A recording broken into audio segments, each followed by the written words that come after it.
એક કાકાને અમે ચાને ખારી લેવા માટે બાજુના ગામ મોકલ્યા અને અમે આગળ ચાલવાની તૈયારી કરવા માંડી। રસ્તામાં અમને આંખોમાં લેઝરવાળા સુપરમેનના 2 કૂતરા દેખાયા।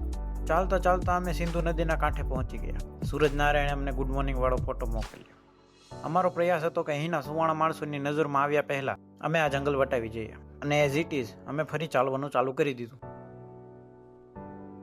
રસ્તામાં અમને સિંધુ સભ્યતાનું વણ ઉકલેલું 10 અક્ષરનું સાઇનબોર્ડ દેખાયું, જેને ઉકેલવાથી અમને 10 લાખ રૂપિયા મળી શકે એમ હતા, એટલે અમે ના ઉકેલ્યું। થોડું ચાલ્યા તે મારો પરમ મિત્ર ચમન ચુલબુલે કંઈક સમાચાર લઈને આવતો દેખાય। ચમન ચુલબુલે એક પગ ઉઠાવી અમને સેલ્યુટ કર્યું અને અમારા અપમાનમાં 4 ચાંદ ઉમેરી દીધા।